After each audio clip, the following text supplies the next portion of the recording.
A balança é um instrumento precioso que ajuda-nos a dar o número certo e errado do que se possa estar a passar com o nosso corpo. Peso certo, peso a mais, peso a menos, logo no dia de nascença nos é dado um valor. Valor esse que nem sempre é reflexo de saúde, mas que nos tempos que correm, em Portugal, as crianças têm vindo a apresentar números de adulto no que toca aos números da balança. A obesidade infantil é um problema de saúde pública crescente em muitos países e Portugal não é exceção.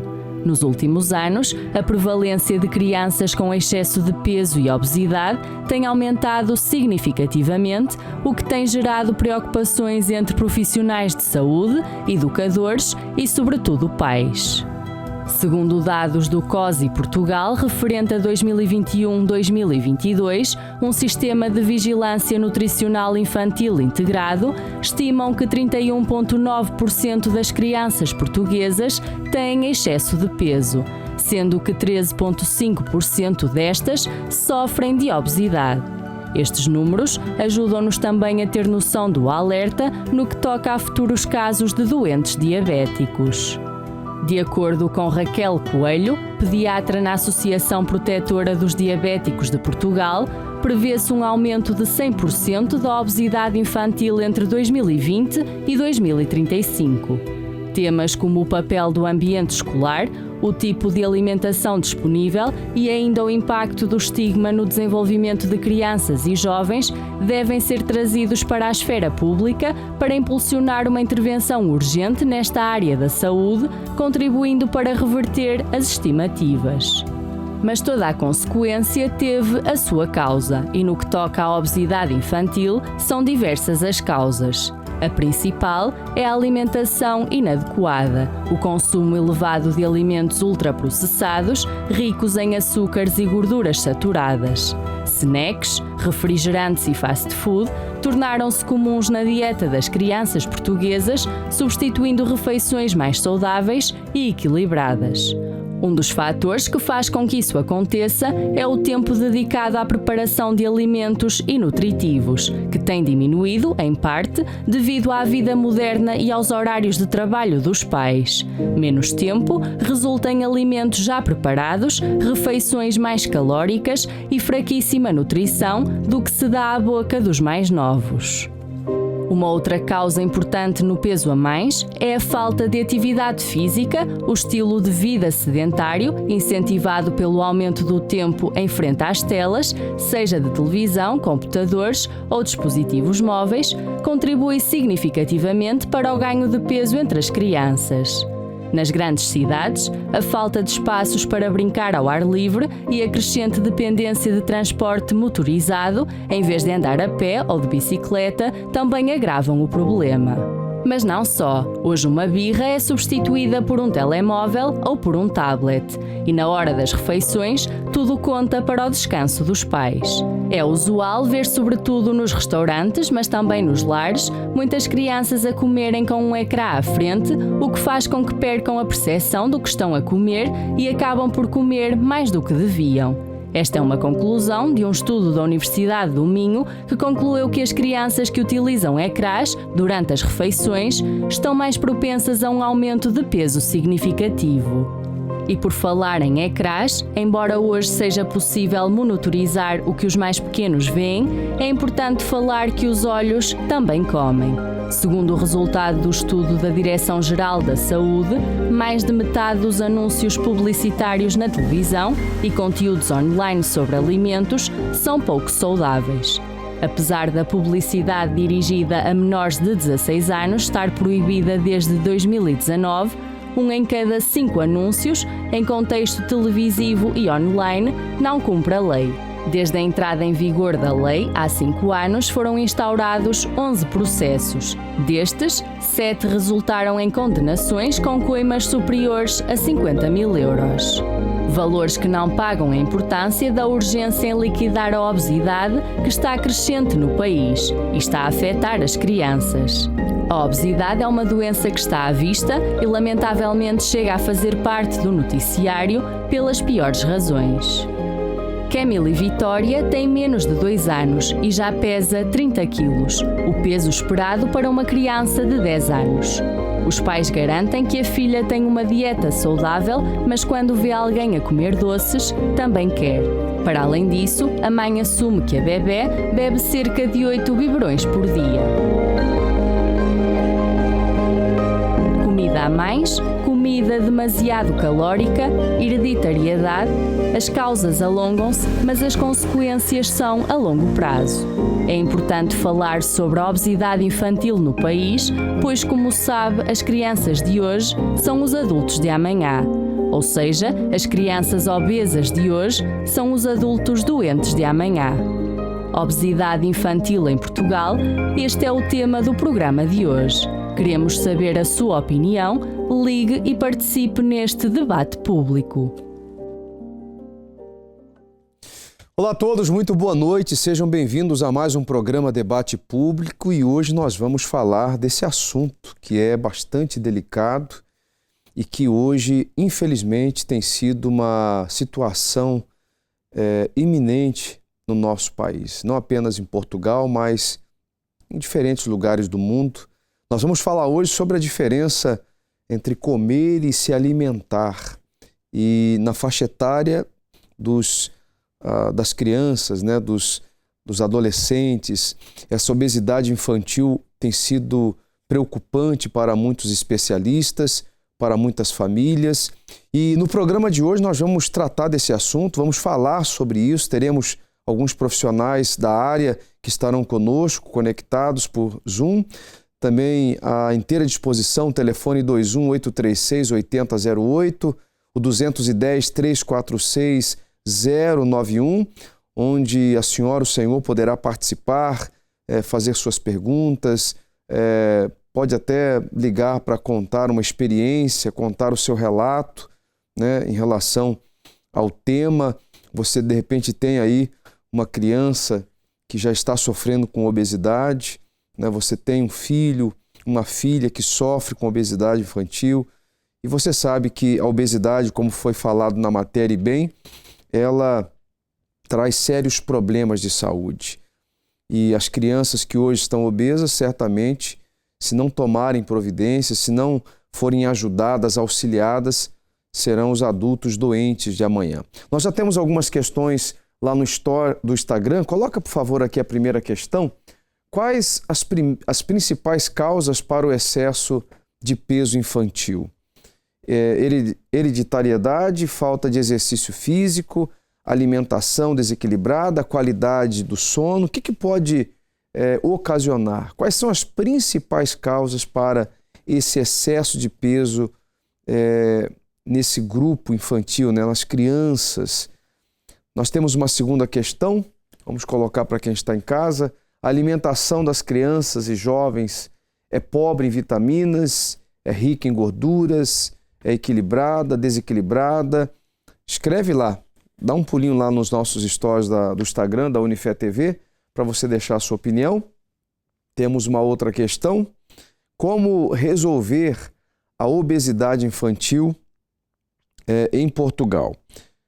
Descida de preços dos alimentos, fomentar a prática de exercícios, cuidados médicos precoces ou outros. Você pode, então, deixar lá o seu comentário. No final do programa, nós estaremos, então, realizando uma sondagem e saber qual a opinião das pessoas a esse respeito. Obesidade infantil em Portugal, como nós acompanhamos na matéria, é realmente assustador. 31%, né, quer dizer, 1 em cada 3 crianças sofre com obesidade infantil. Para falar sobre isso, nós temos a nutricionista, aliás, a doutora Ana Richard, é isso? Nutricionista, boa noite, seja bem-vinda. Boa noite. Me ouve bem? Tudo bem, Ana Rachid. Eu falei? Já não.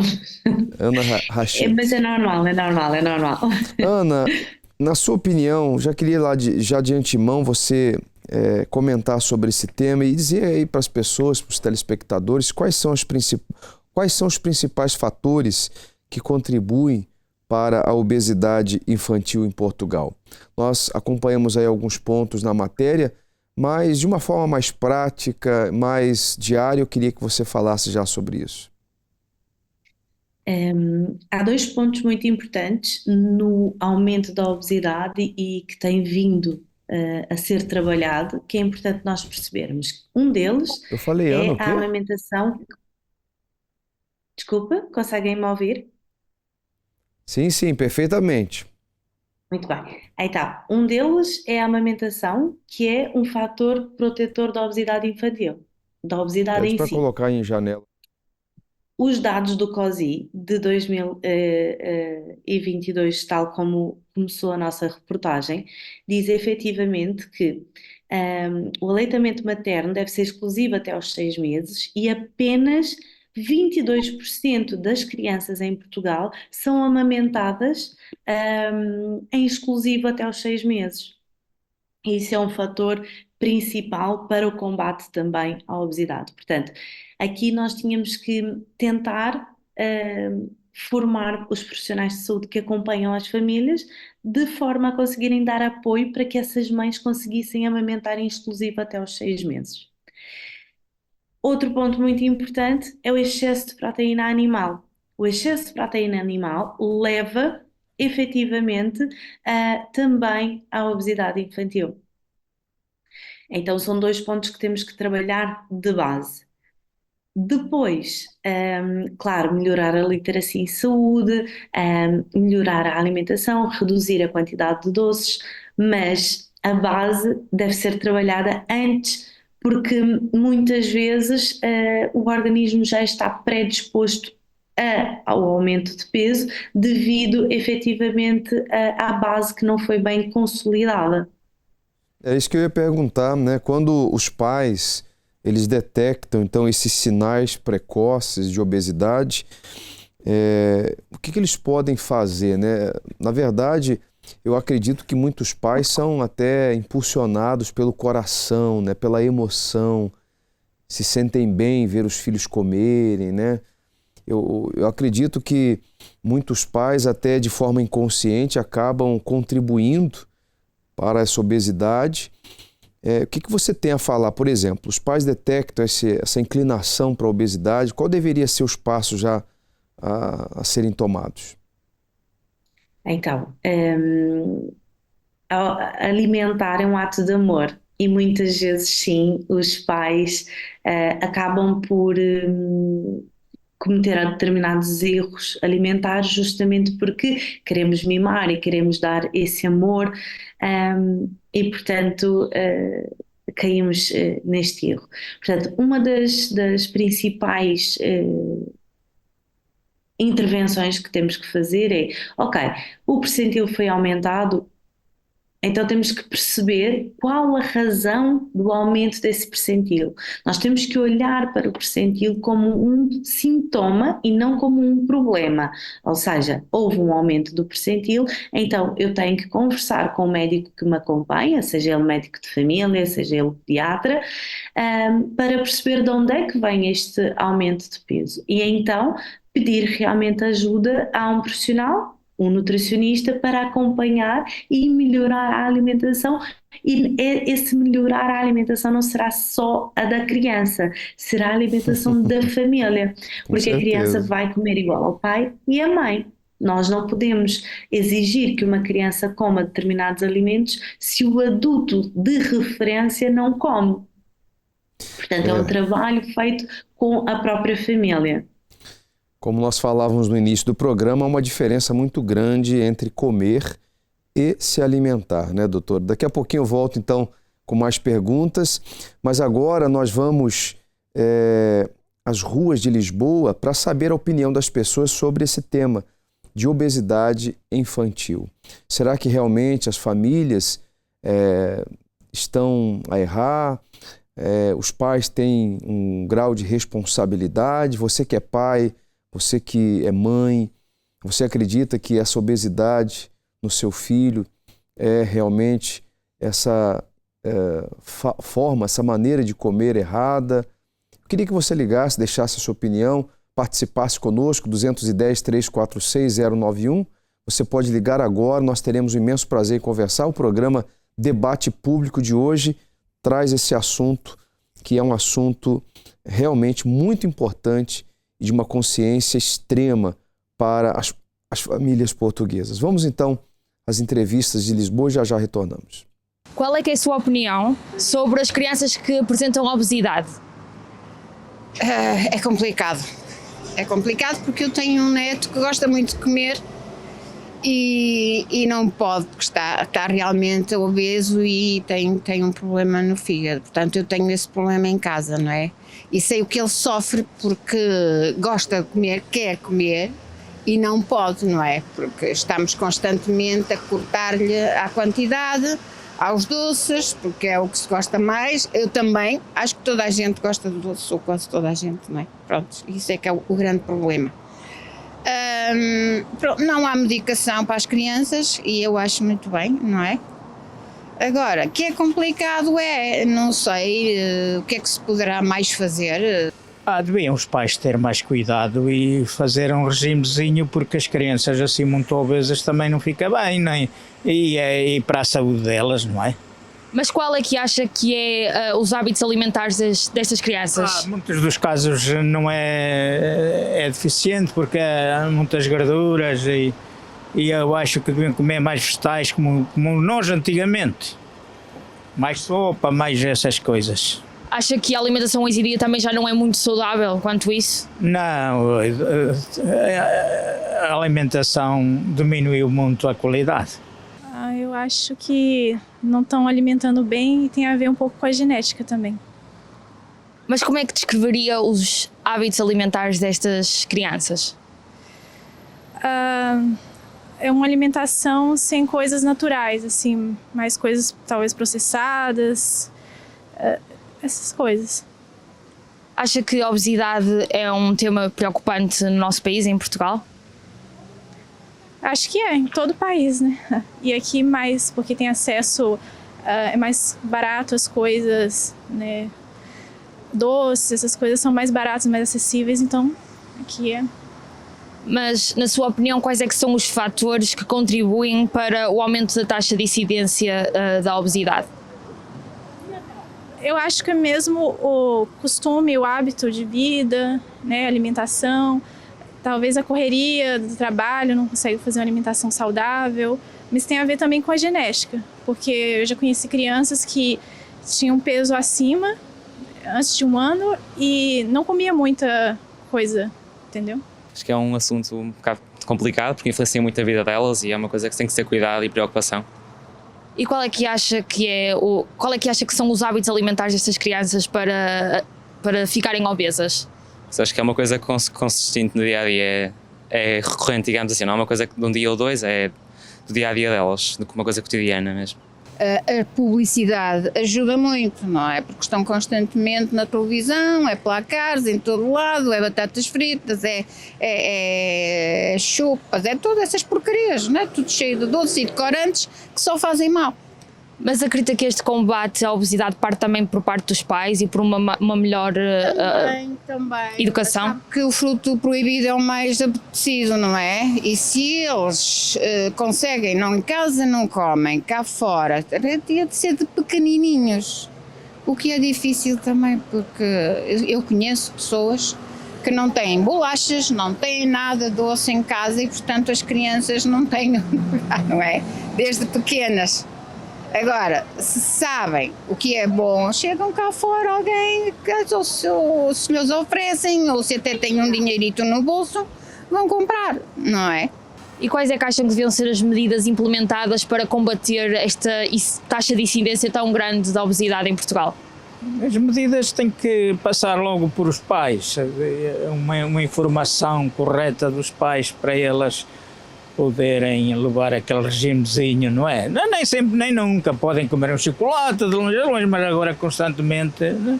Acho que é a família e um bocadinho depois a escola também. Mas considera que as famílias portuguesas não têm assim um nível de informação relativamente a esta temática muito avançado? A informação até terão que tenham, acho que têm, mas às vezes não há tempo para impor essa disciplina da alimentação. É importante ter disciplina para ter uma saúde. Tudo na vida carece de disciplina, se não sem disciplina nada. Disciplina é uma palavra que realmente, quando aplicada, funciona muito bem, né? Nós temos a doutora Carolina Neves, ela é médica. Olá, boa noite. Boa noite, seja bem-vinda. E nós hoje abordamos esse tema, doutora, justamente porque é algo que vem realmente se tornando preocupante, vem a se tornar já um problema grave entre muitas crianças, né? E eu gostava que a senhora falasse sobre esse tema, quais são os principais desequilíbrios hormonais que podem contribuir também para que as crianças tenham já esse excesso de peso. Nós acompanhamos algumas pessoas falando a respeito desse problema. A senhora acredita que realmente tem a ver com a genética, tem responsabilidade dos pais envolvidos? Fala um pouquinho sobre isso. Então, eu acredito, não só eu acredito, e a ciência já demonstrou claramente que há um forte impacto, quer da genética como do ambiente. E acho que esta é uma oportunidade muito boa para explicarmos isso em pormenor. Aliás, deixe-me dizer que as entrevistas foram muito interessantes e as pessoas têm alguma noção. Aliás, houve aqui vários comentários muito verdadeiros da obesidade ser uma doença complexa, de haver aqui uma necessidade de intervenção muito precoce dos pais. E nós, quando olhamos para a obesidade infantil, temos que fazer aqui um ponto de situação e explicar que isto é um reflexo de uma pandemia que afeta os adultos, portanto, que afeta toda a população mundial, que é, na verdade, a doença crónica mais frequente em todo o nosso planeta, está a crescer exponencialmente e que de facto é um problema gravíssimo porque a obesidade é causa de muitas outras doenças. Já na infância estão a manifestar-se complicações da obesidade como a diabetes e não só. Há mais de 200 doenças que estão associadas à obesidade. E quando nós falamos de faixas etárias como a idade pediátrica e cada vez mais jovens a apresentarem excesso de peso e a obesidade, isto prediz que estes futuros adultos vão aparecer ainda mais precocemente com estas complicações. Portanto, nós não estamos a falar só de uma doença complexa, mas que uma doença que vai acarretar muitas outras doenças e vai ter um grande impacto na saúde pública em Portugal e no mundo inteiro. Agora, olhemos para as causas desta obesidade e particularmente da obesidade infantil. Eu gostava de referir que há aqui alguns conceitos que foram comentados nas entrevistas que são muito verdadeiros. Isto começa em casa, mas eu diria que começa mesmo antes da concepção. E poucas pessoas ainda falam sobre isto. Nós sabemos que a alimentação é extremamente importante, que há um forte impacto dos alimentos ultraprocessados e açucarados, é verdade, é um dos principais fatores, mas porquê que a pré-conceição é importante? Bem, vamos lá ver. Todos nós temos um pool genético e há um potencial genético de manifestação de algumas doenças ou não. O que nós estamos a assistir é que, de facto, a genética que é herdada contribui em 40% a 70% para aquilo que vai ser a definição do nosso peso corporal. Mas nós não podemos dizer que os genes determinam apenas, exclusivamente a obesidade. Há uma interação destes genes com o ambiente envolvente. E é esta interação da genética que é herdada com aquilo que é a exposição ambiental que vai interferir e causar um maior risco ou não de se desenvolver a obesidade. Então vamos lá ver. Imagino que os pais têm obesidade e que tanto o pai como a mãe, antes mesmo da concepção de uma criança, antes da fecundação, vão ter uma determinada dieta que é mais calórica, mais rica em açúcar, em alimentos com gordura, etc. Um estilo de vida mais agitado, com mais stress, menos atividade física, e isso vai influenciar por fenómenos epigenéticos a genética que é herdada depois na futura criança. Depois nós falamos da própria gestação. Se a mãe tem obesidade, o ganho ponderal durante a própria gestação, quais os hábitos alimentares, o estado nutricional da mãe.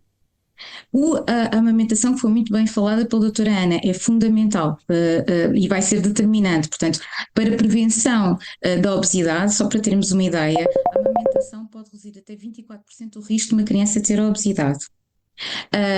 E depois a exposição A introdução alimentar, principalmente nos primeiros 2 anos de vida, pode ser determinante para aquilo que vai ser também o comportamento alimentar e a regulação do apetite nas crianças. Porque em idades tão jovens, em que há um neurodesenvolvimento, portanto, cerebral, o contacto com alimentos altamente palatáveis, que são estes alimentos muito publicitados, ricos em açúcar, portanto aquela velha história, e nós lembramos culturalmente de, para acalmar a criança, uma chupeta com mel. Dar açúcar a uma criança com menos de 2 anos vai estimular as vias de recompensa no cérebro e ativando-as muito precocemente. Portanto, este excesso de estímulo vai depois fazer com que haja interferência com o próprio paladar no futuro, e isto é uma criança que depois potencialmente vai estar mais predisposta a querer alimentos mais calóricos, particularmente o açúcar, por exemplo.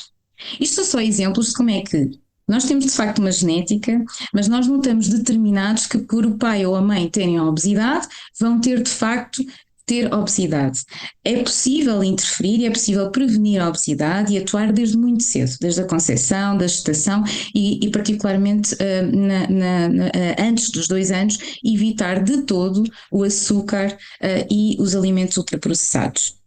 Agora, quando me pergunta que problemas hormonais é que podem estar associados à obesidade, a verdade é que a maior parte das crianças com obesidade não tem uma causa hormonal. Portanto, apenas 5% dos casos de obesidade extrema estão associados a síndromes muito raros, em que há mutações genéticas relacionadas com a regulação do apetite, portanto, em que essas crianças têm uma fome muito intensa e uma apetência muito grande para comer. Eu diria que era o caso daquela criança que foi ali apresentada na reportagem. Essa criança poderia ter indicação para fazer um estudo genético, porque já tinha um peso muito excessivo, tinha muita fome e manifestou a obesidade antes dos 5 anos, portanto aí são casos específicos em que o pediatra deve realmente fazer um estudo genético, um estudo mais profundo, mas em termos de patologia hormonal é muito raro. A maior parte das situações são situações de obesidade multifatorial.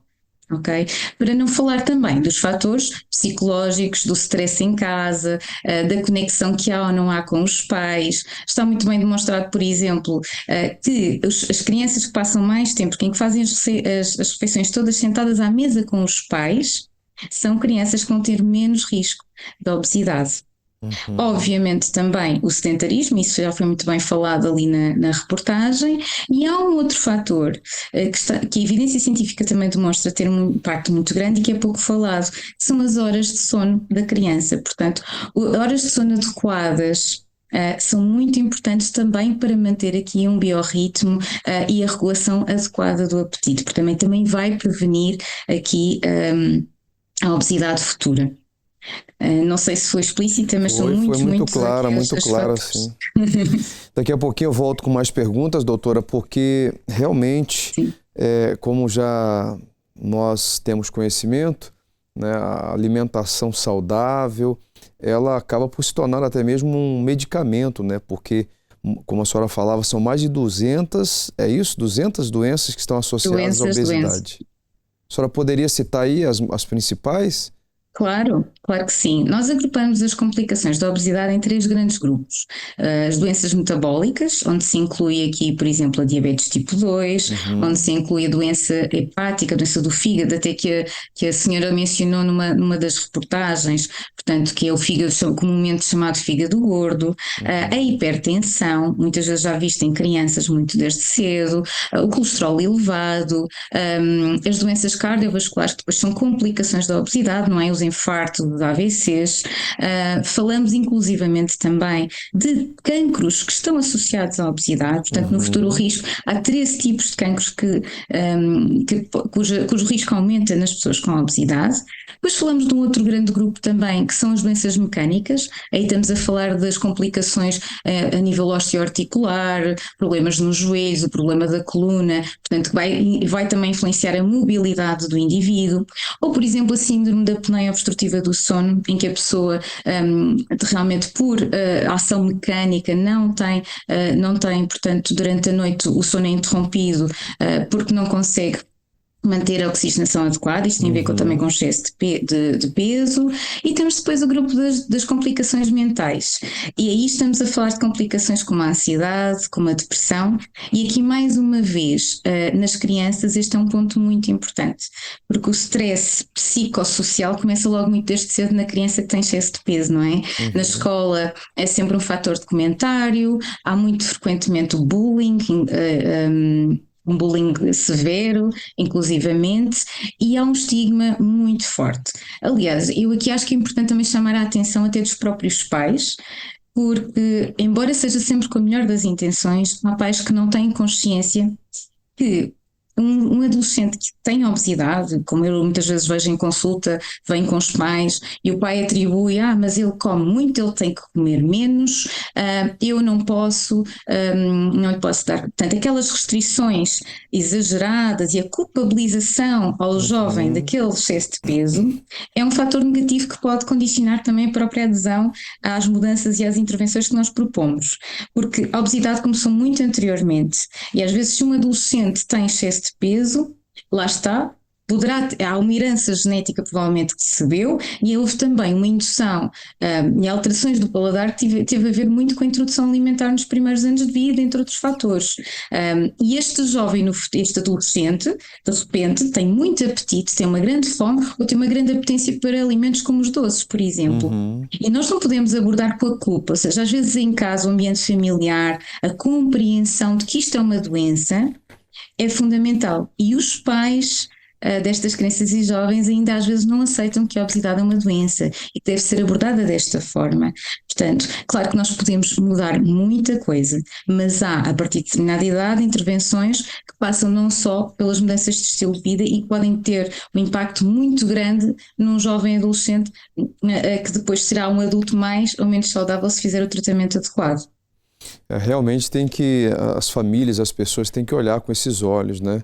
É um problema grave, porque se fosse algo fácil de se resolver, então haveria uma mudança comportamental e em pouco tempo se mudaria hábitos e se resolveria o problema, e a gente sabe que não é assim. Daqui a pouquinho eu volto com a senhora, até para a senhora comentar a respeito daquelas pessoas que quando crianças tinham um peso normal, mas depois de uma certa idade se tornaram obesas, hein? Tem muitas pessoas assim também a respeito de família, pessoas que os pais, né, os filhos que os pais não tinham nenhum problema com a obesidade e elas se tornaram obesas, como também a senhora já explicou há pouco, que não há uma certa interferência, não quer dizer que porque os pais são obesos a criança vai ser obesa. É muito importante falarmos, pontuarmos esses detalhes para quem está em casa entender que é grave, é preciso uma consciência para essa mudança radical para o bem-estar da própria criança e da população de uma forma geral. Nós vamos agora às questões lá dos stories do nosso Instagram. Eu queria que os telespectadores que sintonizaram agora na Unifé TV, você que sintonizou há pouco, você pode dar uma passadinha já nos stories lá do Instagram da Unifé TV. Nós temos lá algumas questões. Quais as principais causas para o excesso de peso infantil? Você pode deixar sua opinião. Hereditariedade, falta de exercício físico, alimentação desequilibrada, qualidade do sono. Temos uma segunda questão. A alimentação das crianças e jovens é pobre em vitaminas, rica em gorduras, equilibrada, desequilibrada. A doutora falava há pouco dessa questão de açúcares, né, de alimentos ultraprocessados. Você acredita que isso tem influência? Escreve lá rapidinho. Temos uma terceira questão, por favor. Como resolver a obesidade infantil em Portugal? Descida de preços dos alimentos, fomentar a prática de exercícios, cuidados médicos precoces, outros. Quando se fala dessa descida de preços de alimento, você acredita que as pessoas não comem bem, não comem adequadamente devido ao valor dos alimentos saudáveis ou realmente é uma falta de consciência? Nós vamos agora às entrevistas do Porto, vamos saber o que as pessoas lá no Porto falam a respeito desse tema, a obesidade infantil. Já retornamos. Conhece crianças com excesso de peso? Sim. Como é que é a alimentação delas? Muito mal. Como assim? Muita batata, muitos refrigerantes, pouca fruta, poucos legumes, porcaria só. Coisas tudo processados, coisas, muita bolacha, muitas farinhas, muitos bolos, muitos açúcares, a alimentação muito fraca. Olha, assim, devido estarem muito paradas diante do computador, às vezes fica lanchando o tempo todo, né? Assim, coisas como salgadinhos, batatinhas e refrigerantes. Então, tudo isso provoca a obesidade infantil. Mas acha que a obesidade infantil é um grave problema aqui no nosso país? Acho que sim, porque a maior parte da alimentação não é a mais adequada, acaba por fazerem alimentações mais rápidas e fast food, e então acabam por não ter uma alimentação equilibrada, e o facto de terem uma vida mais sedentária em casa, a jogar computador ou PlayStation ou até mesmo a ver televisão, e não terem uma atividade física mais ao ar livre, acaba por haver uma vida mais sedentária. Acho que não, por enquanto, acho que não ainda. Eu penso que não seja ainda um grave problema. Os Estados Unidos, por exemplo, mas em Portugal acho que ainda não é. Não quer dizer que não venha a ser, não é? Eu acho que cada vez mais vemos crianças nesse sentido, né? Cada vez mais sedentárias, saem um pouco à rua, fazem pouco desporto, brincam um pouco na terra, muita televisão, muitos videojogos, então isso também ajuda bastante adicionalmente à alimentação. É uma preocupação atual, não só dos pais, mas de qualquer cuidador, escolas, que favoreçam mais atividades ao ar livre, no sol, principalmente por conta da vitamina D, que é importante também. E a obesidade infantil, que é uma realidade atualmente em todo o planeta, não só em Portugal, como o índice maior nos Estados Unidos, que a gente sabe, mas infelizmente é uma realidade bem triste e a gente precisa estar atento a isso. Repara, uma criança chega a casa, pega no telemóvel, fica um dia inteiro agarrado ao computador ou ao telemóvel. No meu tempo brincava-se na rua e fazia-se essas coisas. As escolas hoje em dia estão bem a TV ou não sei o quê, e não fazem mais nada, não. E os pais a mesma coisa. Isso, o facto das crianças ficarem presas ao telemóvel pode fazer com que ingiram mais alimentos. Exatamente.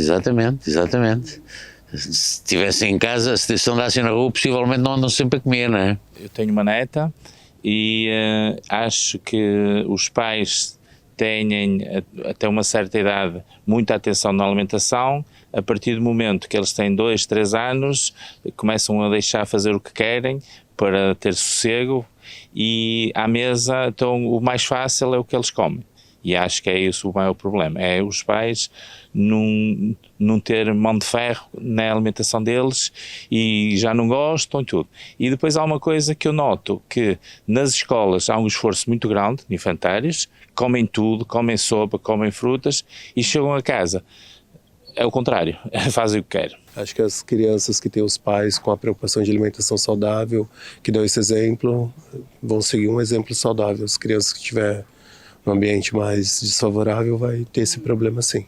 É assim, os pais também, o facto de trabalharem muitas horas e terem mais horas fora de casa, deixam um bocadinho os filhos, se calhar não terem tanto tempo para os filhos.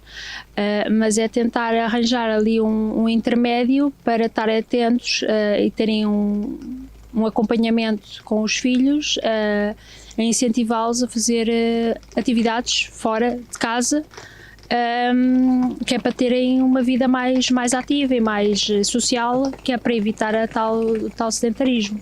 A educação começa em casa, é complementada na escola, obviamente, e, por exemplo, o meu filho, a professora diz que não há doces, não há chocolates, é fruta para o lanche, e, portanto, é logo um bom indicador para ele estar... Também já comeste lá, mas é um bom indicador para ele ter estar um bocado mais fit. E em casa também mantém essas regras. Sim, se não cumprirmos aquilo que é feito na escola, não estamos a dar um bom exemplo e não estamos a dar continuidade. Portanto, com eles temos bastante cuidado nesse aspecto. Realmente as pessoas têm consciência, né, daquilo que precisa ser feito para minimizar essa situação que vem crescendo de forma assustadora devido à correria do dia a dia, devido a senhora, o senhor que é pai, né, ter pouco tempo na cozinha, ter pouco tempo em casa, ter pouco tempo com os filhos. Então aí vem essa alimentação industrializada, né, os fast food, as comidas rápidas, e aí a gente tem visto essa situação crescendo a cada dia.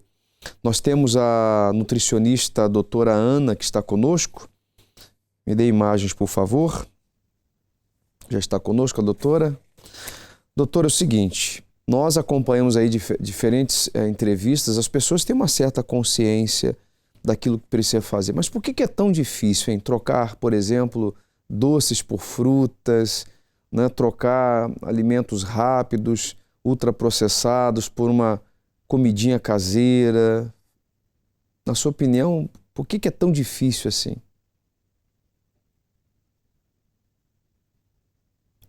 Estamos sem o áudio da senhora, doutora.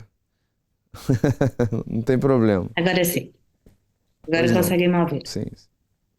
Eu acho que o objetivo não é trocar uma coisa pela outra.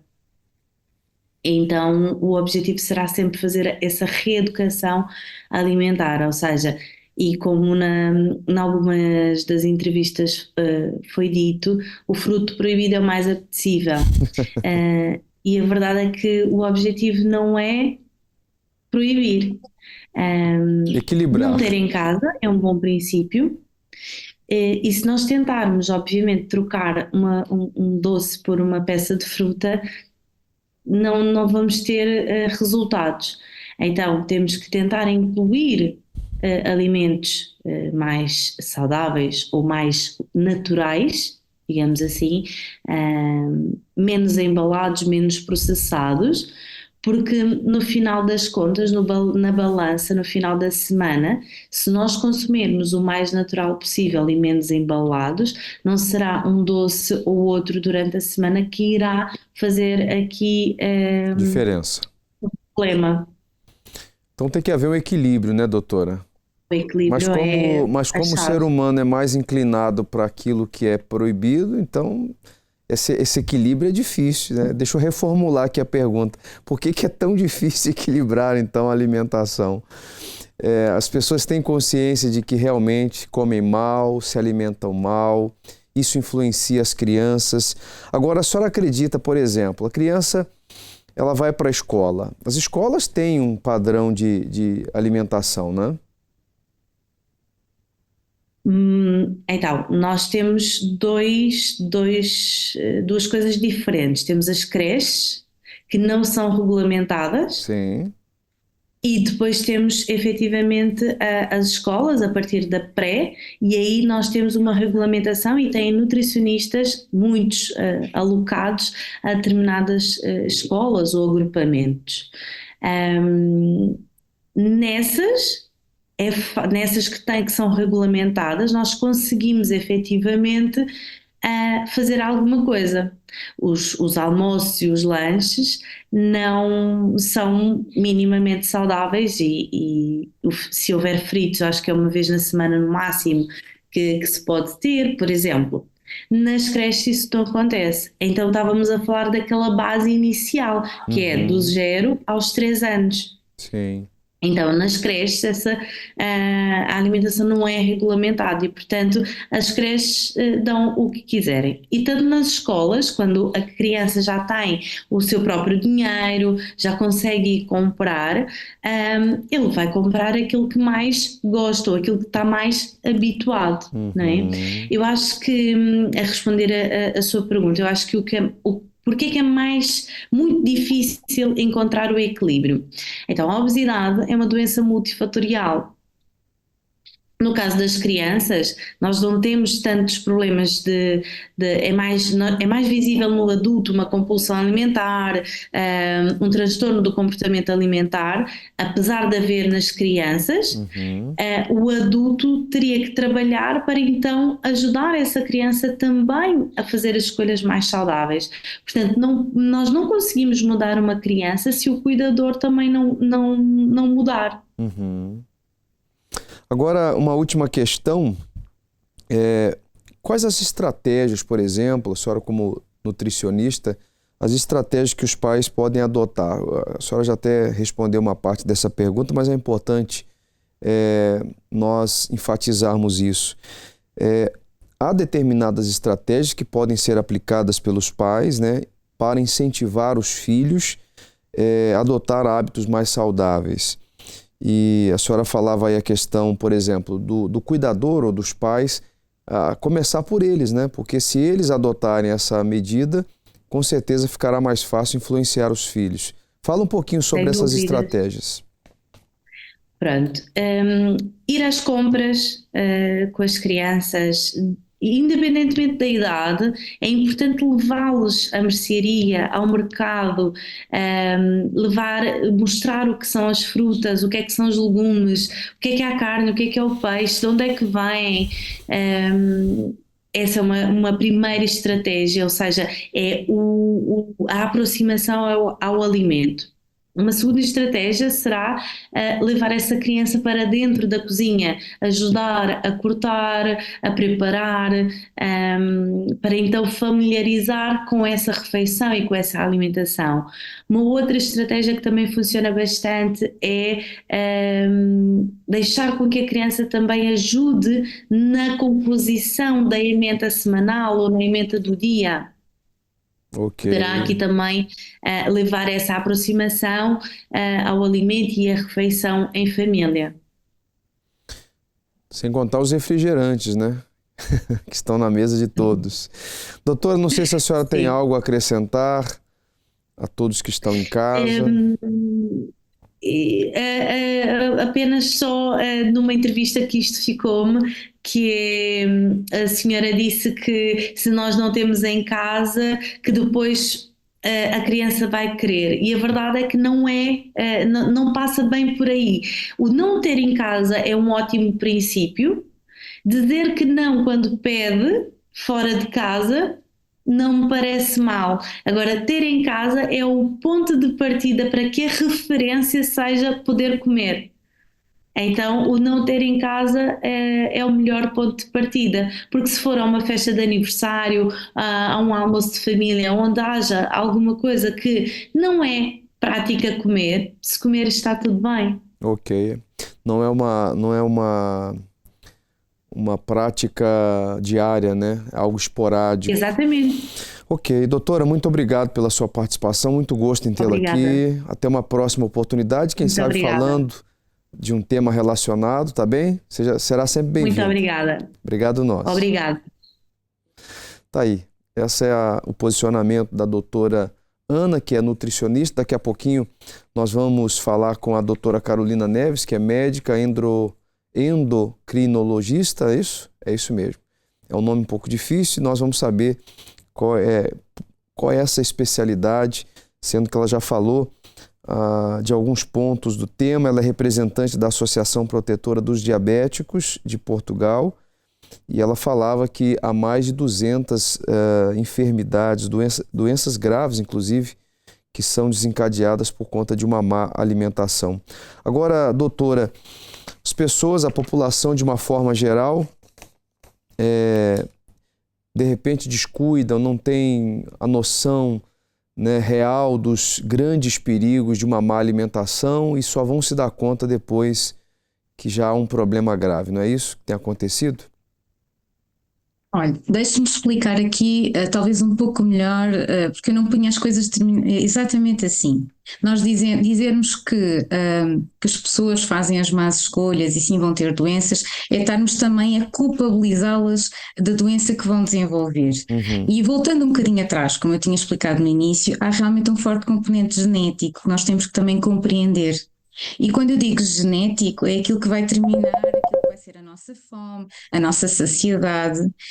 Nós quando pensamos, ok, estes genes herdamos, mas já existiam estes genes há séculos e só de repente, agora que nós vivemos num ambiente de abundância hipercalórica no nosso planeta, é que se manifesta a obesidade e, portanto, é inegável e é, sem dúvida, ambiental também, que são os comportamentos alimentares. Mas é importante perceber que os indivíduos não têm a culpa, porque esta estigmatização de as pessoas têm peso a mais porque são culpadas, porque fazem escolhas erradas, é olharmos para o problema como se fosse uma coisa muito simplificada e e de facto, como já dissemos aqui, a obesidade é um problema complexo. Há fatores que estão, e eu diria que o apetite em excesso ou a falta de saciedade, por exemplo, que se vê tanto nas crianças como depois mais tarde ou no adolescente ou no adulto, é um sintoma da obesidade. Imagine, há um conjunto de genes que a pessoa herda que vai determinar se a pessoa fica satisfeita com uma quantidade menor ou maior. E a ciência já demonstrou que há pessoas que herdaram genes protetores da obesidade, e quem é que não conhece alguém que come muito e até come alguns alimentos, as chamadas fast food, etc., e não tem peso a mais. Mas depois há outras pessoas que não comem assim tanto, então nós vimos numa peça que vocês apresentaram, uma criança que não tem hábitos assim tão errados e que tem mais peso. Ou seja, não vamos pôr aqui o ónus todo sobre as pessoas fazem escolhas erradas, as pessoas é que são culpadas, porque as pessoas não têm Até tem aquelas pessoas, hein, doutora?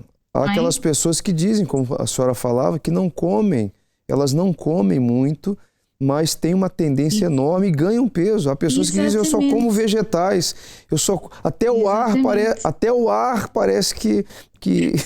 A verdade é que as pessoas às vezes não têm a percepção da quantidade de calorias que ingerem. Eu não estou a dizer aqui que o equilíbrio energético não é fundamental, claro que é, sem dúvida que é isso que é determinante depois no peso final, mas há a parte metabólica da taxa de metabolismo basal, há indivíduos que consomem menos energia para as suas funções vitais e outros consomem mais, há a microbiótica, portanto as bactérias no nosso intestino, existem muitos fatores que intervêm.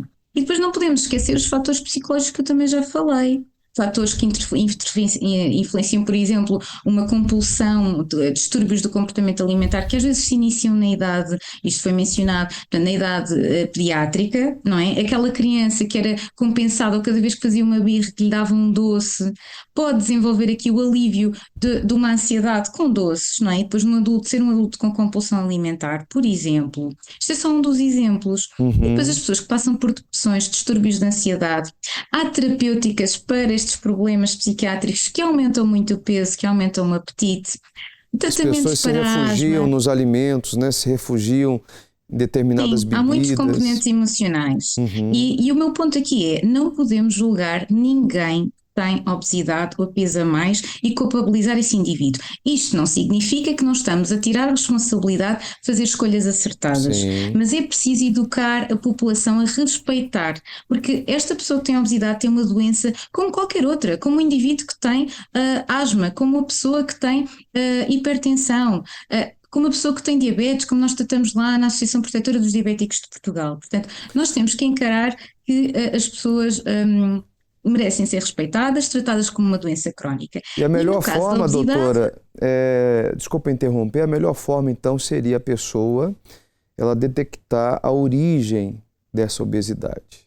Se é uma depressão... Mas é isso que eu lhe digo, a origem não é só uma, são várias sempre. Então, se é uma depressão, se é excesso de ansiedade, se é realmente falta de tempo, de ter alimentos mais saudáveis, enfim, se ela tem um transtorno compulsivo por determinados alimentos, quer dizer, são vários fatores que podem originar a obesidade. Então, pelo que eu entendi, a senhora orienta as pessoas, porque é importante nós falarmos também o seguinte, é uma doença crônica, é um problema grave, mas a pessoa tem que ter consciência da origem daquele problema, assim como a asma. A senhora falou que o problema da asma é uma doença crônica, mas a pessoa ela procura tratar, né? Ela busca meios para tratar. E é o que o obeso tem que fazer, correto? A pessoa com obesidade tem sempre mais do que um fator que causou essa doença. É muito raro ver só um fator, normalmente é multifatorial. Seja a criança como a pessoa adulta, tem que ser abordada por uma equipa multidisciplinar que vai ao encontro de todos os fatores. E quem tem obesidade tem indicação para tratamento. Atenção, a obesidade é uma doença para a vida toda, não tem cura, mas tem tratamento. E hoje há tratamento farmacológico que ajuda a implementar também um estilo de vida mais saudável, ou seja, nós conseguimos controlar um dos sintomas da obesidade, que é o excesso de apetite ou a falta de saciedade, e com isso ajudar o indivíduo a conseguir adotar medidas de estilo de vida, ou seja, fazer uma reeducação alimentar, uma alimentação equilibrada e incentivar, obviamente, a atividade física.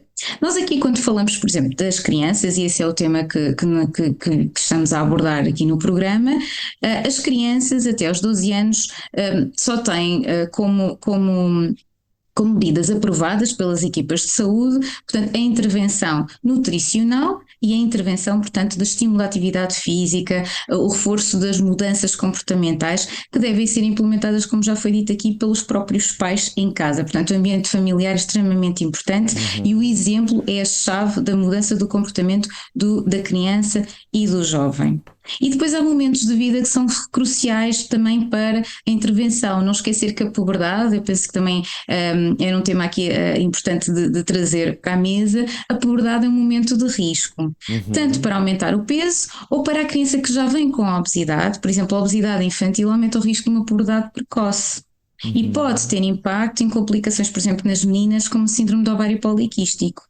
Por sua vez está associado a uma menor fertilidade, a também uma maior propensão para a obesidade, para diabetes tipo 2, etc. Portanto, isto está tudo ligado e qualquer momento é um momento da intervenção. A partir dos 12 anos já existem fármacos, estamos a falar de medicamentos, que são aprovados para tratar a obesidade, mas nada disso deve ser feito sem haver a intervenção das outras causas. Ou seja, quando nós falamos das causas da obesidade, se nós demos uma medicação que ajuda a regular o apetite do indivíduo, estamos a tratar um dos mecanismos da doença, porque o mecanismo principal da doença é uma desregulação do apetite, é a nível cerebral.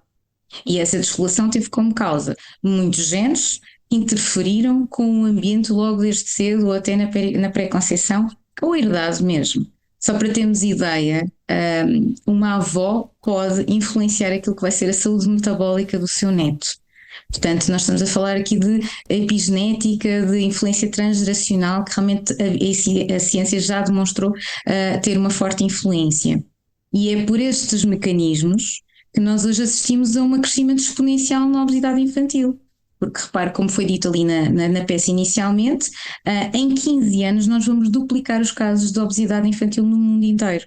Isto nunca foi antes visto, é uma doença que cresce de uma forma exponencial. Portanto, há aqui uma potenciação dos genes que estão a ser herdados para o crescimento.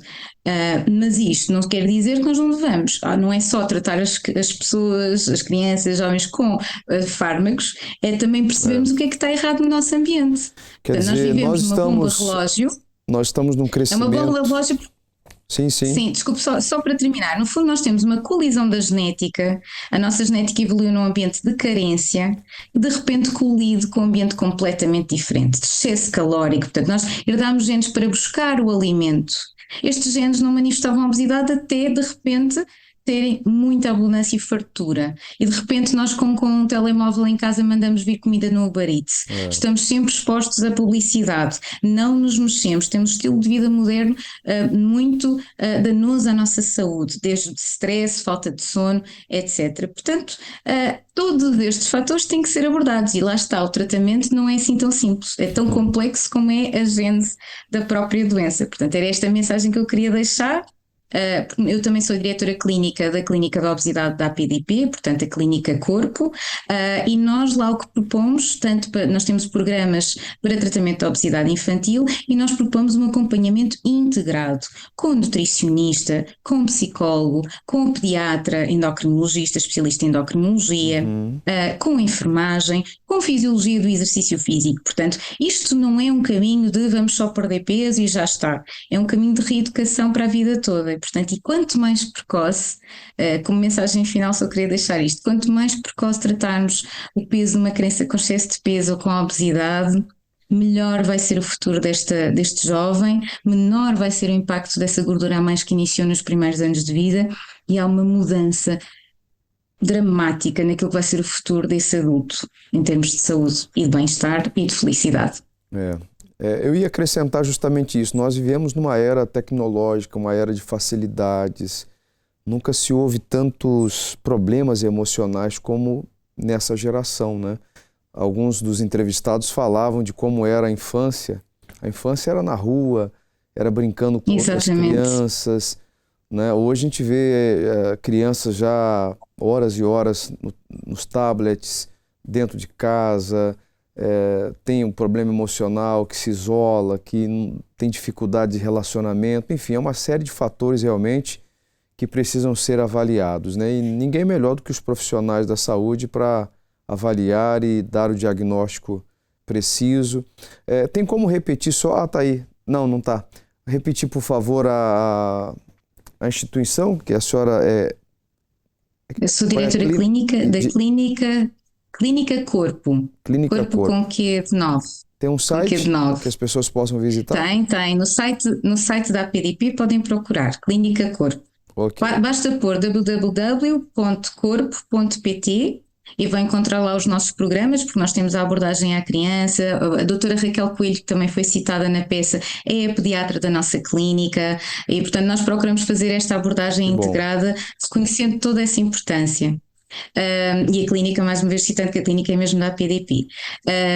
Um ponto só para comentar a propósito da atividade física das crianças, há aqui também no fator emocional, isto já foi demonstrado, há uma grande ausência de contacto com a natureza e, portanto, não só a atividade física, mas o contacto com a natureza tem